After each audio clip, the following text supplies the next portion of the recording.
Orchard. Hi there. Do you want to kick us off, please? Yeah, sure, no worries. A very good evening to you, Warren. Congratulations on the win this evening. Just a little bit of housekeeping before we properly get underway. Could you just talk us through Luke Cowan-Dickey had a bit of strapping onto his thigh. Is he okay? Yeah, no, he's fine.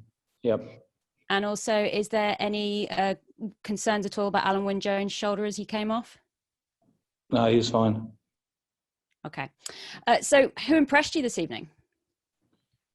Oh, there's a number of players I thought, in fairness to the Stormers, they came out and really had a real go at us in that first 20 odd minutes, and we had to weather a storm, and that's kind of what you expect on a Lions tour, because it's an opportunity for those players to give 100%, and they put us under a bit of pressure. Pleased that we got back into it. So look, there was some really good performances. I thought Luke was good. Second rows played well. Some good stuff from the back row, obviously, with Marcus Smith as first game. The longer the game went on, the better he looked and more comfortable out there. And Duan was strong on the wing too. So look, a number of players were good, and then I was really pleased with the bench too, how the impact that they had coming off and kept the pressure on and kept the momentum, and we scored some lovely tries, particularly in that second half. When it comes to Marcus Smith, you mentioning him there and him coming in so late and being so young, does he have a realistic shot of being in contention next weekend? Those are conversations we haven't had, but having a look through the game again and seeing him, I thought he looked good out there, and he's some lovely touches. He kicked well, kicked for goal well. I thought he defended well, So for a guy who's really only had one training session, I thought it was pretty good, and been here for 5 days. So look, he'll be part of the discussions, no doubt about that. So he's like everyone. I mean, a lot of people put their hands up tonight, and there was some pleasing performances on Wednesday too. And lastly, from me, which areas of your 15 for those tests is going to cause you the most problems when it comes to selection next weekend? I'm only probably repeating what everyone else is saying in terms of there's going to be some tight calls, and with regards to the back three and the makeup of the back three, the loose forwards, and how that mix is going to look as well. So they're probably the tightest calls that we've got to make, and trying to get the balance right in those positions. But we'll go through the process of making sure that we go through everyone and look at the starting 15, and also it's important that we consider the impact that the bench will have as well, and having the right players to come on and continue with momentum, or make sure they come on and can add something that we might need for next week. Thanks, Warren. Warren, that's the end of the warm-up games. Are you happy with where you're at? Are you where you're expected to be and where you wanted to be? And how much clarity do you have over your test team at the moment? Look, I've started to get some names in my head and thinking about combinations. So, they're probably getting a lot closer. And like I said, we'll sit down and have a look at the game, and talk to the medics as well about all the players from a fitness perspective. Even though I think we're pretty good, and then we'll start thinking about getting those right combinations together. So look, I'm not. That's sort of the next 48 hours, 72 hours. When we'll go through that process. So it'll be some robust debate, I would presume.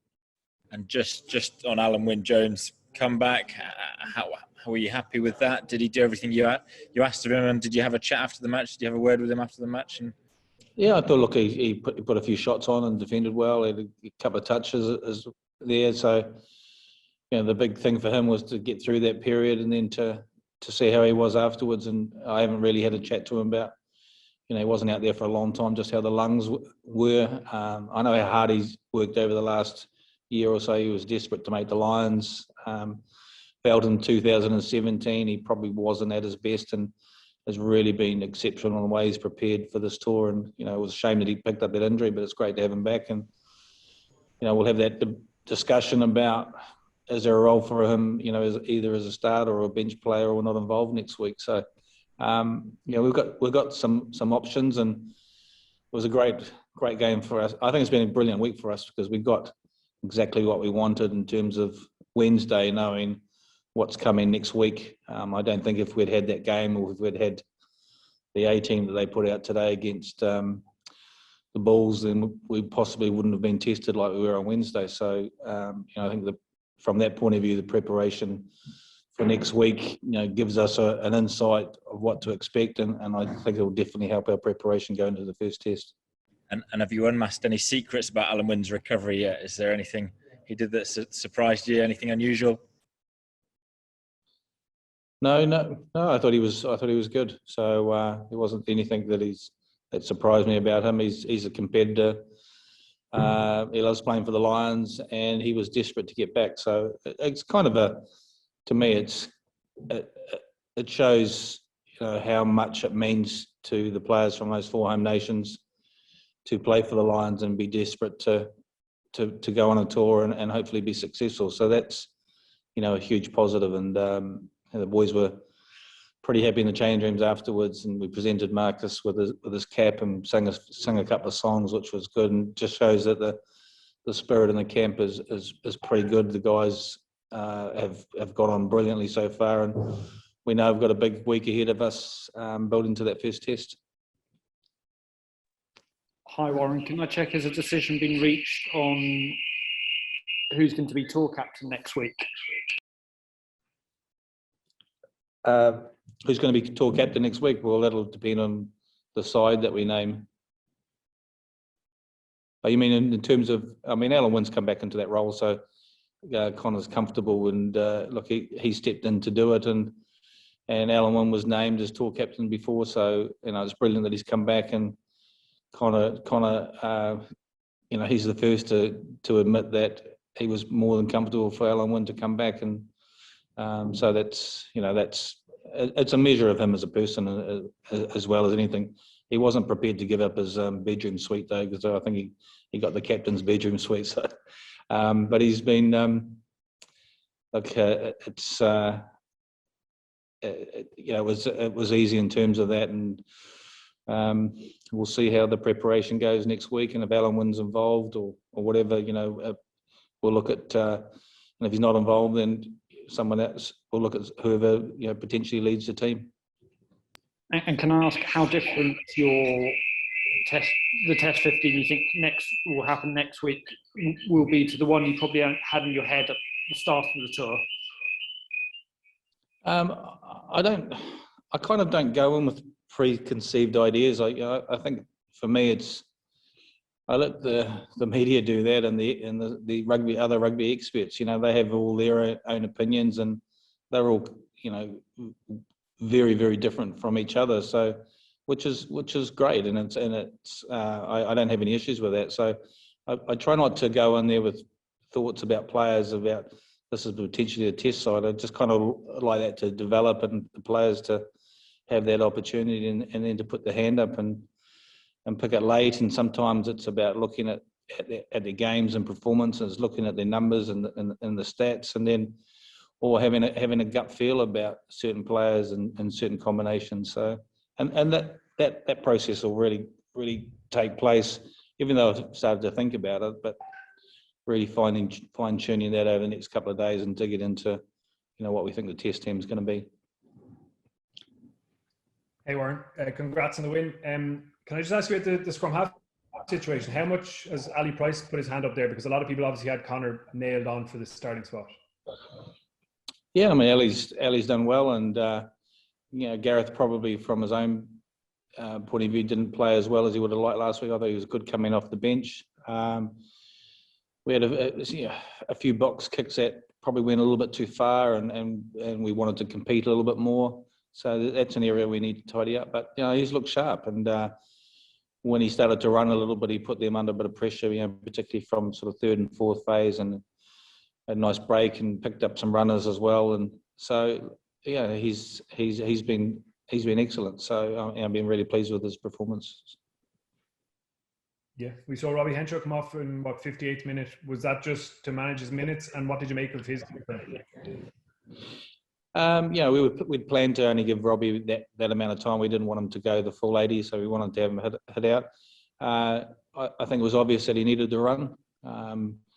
And again, there was a couple of things in his game that he'll look at and think, and given his experience and what he's able to do, I think he'll be better for that. If he gets that opportunity next week. So he definitely needed the game. He was tidy without being brilliant, but I was pleased with the way as a team keeping them trialists, and we defended it exceptionally well. And so he was a big part of that, and working and in terms of organising that midfield defence and our short side as well. Cheers. Enjoy the week. Thank you. Warren Yamnakulinga, part of the questions have already been asked when you spoke about what you got out of the earlier matches. But as a follow-up to that, what aspects of your game are you going to be focusing on most this week, or do you think needs most attention this week building up to the first test? Sorry, I didn't.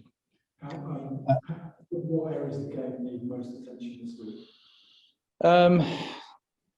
Well, I think we're expecting a lot of runners off 9, so we've got to match the Springboks, that physicality coming off 9 and getting some go forward. So that's one area that we've got to work on, and just how much they are prepared to kick the ball. So whether that's Faf or if it's Morné Steyn or Andre Pollard or whoever at 10, we expect a lot of kicking in the game. And so that's kind of with a lot of teams you might be 20 odd kicks in a game, and when you play this with the Springboks it goes up to 40 odd. So that's an area we need to do a lot of work this week in terms of our aerial game and a kick chase and getting back and supporting players and being prepared to stay in that arm wrestle, because we expect a lot of kicks. And defence, how important is that going to be? Sorry, what's that? Defence? Oh yeah, I think the thing with our defence, I think we've kept improving. One of the things, again, we didn't concede a try. We haven't conceded a pick and go try on this tour yet, and that's, to me, has been a pleasing thing. It's one of the strengths of South African rugby. When they get sort of 5 yards out from the line, they tend to, whether that's with a maul or whether that's with their pick and go, they tend to convert on a number of occasions, and we haven't conceded a try in that area yet. But it's an area we'll still keep working really hard on the week and making sure that hopefully we don't concede there. Thank you. Thank you very much, everyone. Good night.